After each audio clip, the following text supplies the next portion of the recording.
अस्सलाम वालेकुम दोस्तों। एक बार फिर लिटरेचर मास्टर्स में आप लोग का welcome. Dream on a monkey mountain by Derek Walcott की थीम्स को आज हम डिस्कस करेंगे। इसकी समरी का लिंक आपको डिस्क्रिप्शन में मिल जाएगा। थीम्स में सबसे पहले है सर्च फॉर आइडेंटिटी। अगर हम स्टार्ट से लेकर एंड तक देखें तो मकाक जो है वो ये सब अपनी आइडेंटिटी के लिए कर रहा है। ठीक है, उसमें उसकी पर्सनल स्ट्रगल इन्वॉल्व है। पर्सनल स्ट्रगल का मतलब ये कि वो अपनी रूट्स को जानना चाहता है कि आखिर वो है कौन, क्योंकि कॉलोनाइजेशन की वजह से उसको अपनी जो आइडेंटिटी है उसका सही से पता नहीं है। क्यों? क्योंकि जब ब्रिटिश आए तो उन्होंने क्या किया, जो इंग्लिश आए उन्होंने इनकी जो आइडेंटिटी है उसको सप्रेस करके अपनी आइडेंटिटी इन पर फोर्स करने की कोशिश की, जिसकी वजह से ज़्यादातर लोगों की जो आइडेंटिटी थी वो हाइब्रिड आइडेंटिटी हो गई थी। तो अब ये जानना चाहता है कि जो मेरी आइडेंटिटी है वो क्या है। तो ये अपनी रूट्स को तलाश करने के लिए पर्सनल स्ट्रगल करता है।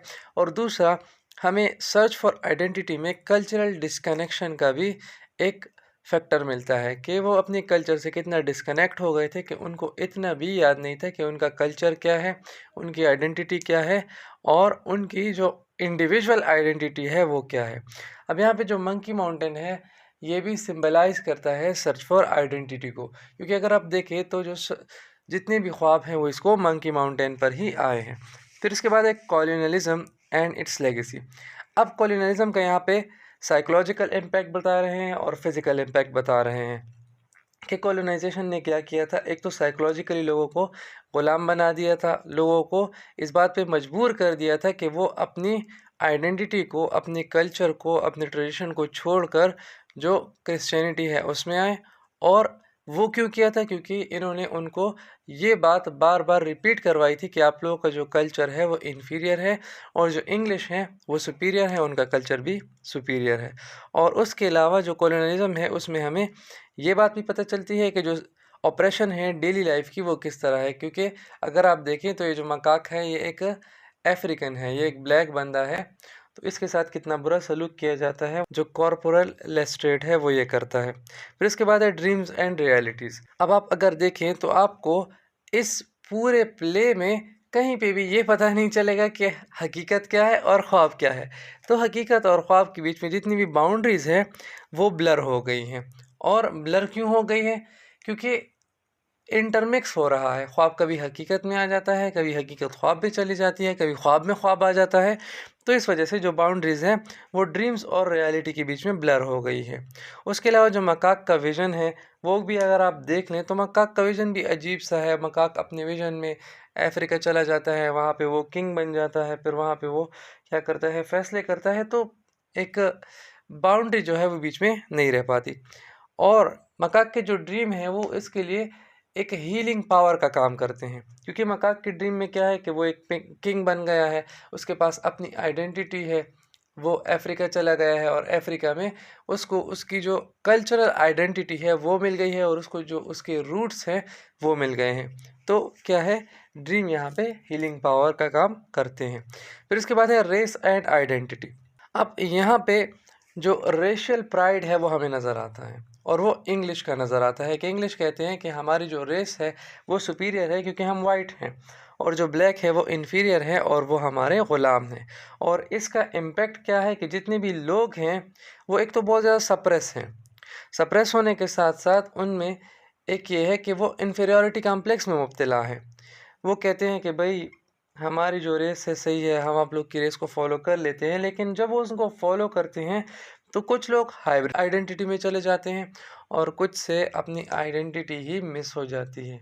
और इसीलिए जो मकाक का क्वेस्ट है वो आइडेंटिटी के लिए है कि आखिर मेरी आइडेंटिटी क्या है। फिर इसके बाद है पावर एंड अथॉरिटी। अब यहाँ पे भी जो कॉलोनियल सिस्टम है उसके बारे में बताया गया है कि उन्होंने लोगों पर अपनी कितनी हुकूमत जमाई थी और कितना उनको सप्रेस किया था और कितना उन पर पावर इन्फोर्स की थी। ठीक है। और अगर हम मकाक को देखें तो मकाक एक ऐसा कैरेक्टर है जो कि बगावत शो करता है इस अथॉरिटी के ख़िलाफ़। और जो इस अथॉरिटी के खिलाफ बगावत शो करता है उसको ये लोग क्या कहते हैं कि ये पागल है, इसका दिमाग ख़राब है। उसके अलावा यहाँ पे इंटरलाइज्ड ऑपरेशन का भी बताया गया है कि यहाँ पे लोग जो हैं वो इंटरनली कितने ऑप्रेस किए गए हैं। कॉलोनियल रूल हत्ता के ख़त्म हो गया है लेकिन फिर भी उसके जो इम्पैक्ट्स हैं उसकी वजह से लोग कितनी तकलीफ़ में हैं। Spirituality and redemption. यहाँ पे ये एक रिलीजियस पॉइंट ऑफ व्यू की बात हो रही है कि अगर ये लोग जो हैं ये इंग्लिश को फॉलो करते, क्रिश्चियनिटी को फॉलो करते या फॉलो करते आ रहे हैं, तो इनकी जो अपनी नॉर्म्स हैं, जो अपनी बिलीव्स हैं, जो अपने कल्चर्स हैं, वो इनसे रह जाते हैं और इसी वजह से इनको अपनी आइडेंटिटी भी ही नहीं पता कि इनकी आइडेंटिटी क्या है, इनका कल्चर क्या है, इनकी नॉर्म्स क्या हैं, इनकी वैल्यूज़ क्या हैं, इनका रिलीजन क्या है, क्योंकि उन्होंने इनको बार बार ये बात बताई होती है कि आपकी जो आइडेंटिटी है वो फॉल्स है, ठीक है। और यहाँ पे हमें सेल्फ एक्सेप्टेंस और हीलिंग की थीम मिलती है, क्योंकि मकाक कहता है कि जैसा भी है मैं जाऊँगा और मैं देखूँगा कि मेरी आइडेंटिटी क्या है, मेरी रूट्स क्या है, मैं कहाँ से हूँ, मेरे इंसेस्टर्स क्या है, उनका रिलीजन क्या है, उनकी बिलीफ क्या है, वगैरह वगैरह। फिर इसके बाद है मैडनेस एंड सैनिटी। अब यहाँ पे मकाक को ये दिखाया गया है कि वो पागल है। पागल क्यों है? क्योंकि वो क्या करता है, कॉलोनियलिज्म की जितनी भी रूल्स हैं उनको नेगलेक्ट करता है, उनको रिजेक्ट करता है। इस वजह से उसको पागल कहा जाता है, क्योंकि बेचारे के साथ ही कुछ कर सकते हैं नहीं, तो बस आखिर में ये कहते हैं कि ये पागल है। और उसके अलावा वो क्या करता है, ऑपरेशन को जब रेजिस्ट करता है तो उसको कहा जाता है कि भाई ये सैनिटी में है, ठीक है। यानी ये बस पागलपन के दौरे इस पे आते रहते हैं और इस वजह से ये इस तरह का है। क्योंकि जब आप प्ले में देखते हैं तो आपको ये एक मैड मैन नज़र आता है, क्योंकि जब इसको स्टार्ट में पकड़ा गया था वो भी इसीलिए पकड़ा गया था क्योंकि इसने क्या किया था, मार्केट में उधम मचाया था। तो क्या है, इसको as a mental person show किया गया है। फिर उसके बाद है नेचर एंड एनवायरनमेंट। अब ये मंकी माउंटेन पे रहता है, तो मंकी माउंटेन पर कॉलोनियल कोई भी रूल जो है वो नहीं होता, यानी कॉलोनियलिज्म का उस पर कोई असर नहीं होता मंकी माउंटेन पर। वहाँ पर ये अकेला रहता है, तो इस वजह से इसका जो माइंड है उसमें ये बात आती है कि क्यों ना अपनी आइडेंटिटी को फाइंड किया जाए कि आखिर मैं कौन हूँ, कहाँ से हूँ। उसके अलावा ये जो है रीबर्थ, इसको भी शो करता है। और ट्रांसफॉर्मेशन, ट्रांसफॉर्मेशन जो है वो यहाँ पे बहुत सारे बंदों की हुई है, चाहे वो हम कॉर्पोरल लेस्ट्रेट को देख ले, ठीक है, चाहे और जितनी भी कैदी है उनको देख ले, तो सारे जो है वो ट्रांसफॉर्म हुए हैं। फिर है फ्रीडम एंड कन्फाइनमेंट। अब यहाँ पे फ्रीडम की जो लस्ट है वो बहुत ज़्यादा कम है, क्योंकि जितने भी कैरेक्टर्स हैं वो इंटरनली और एक्सटर्नली दोनों तरह से कॉलोनियल रूल में या कॉलोनियल इफ़ेक्ट्स में हैं। क्योंकि अगर देखा जाए तो एक मकाक जो है वो ही कहता है कि मुझे आज़ादी हासिल करनी है, मुझे अफ्रीका जाना है और मेरा जो विज़न है उसमें मुझे बताया गया है कि मैं एक किंग हूँ। तो ये क्या है, ये फ्रीडम की तरफ पहला कदम है जो कि मकाक उठाता है। फिर उसके साथ कॉर्पोरल लेस्ट्रेड और बाकी जितने भी बंदे हैं वो सारे मिल जाते हैं, और उससे पहले ये इतने कन्फाइंड होते हैं कि इनको किसी चीज़ की इजाज़त भी नहीं होती।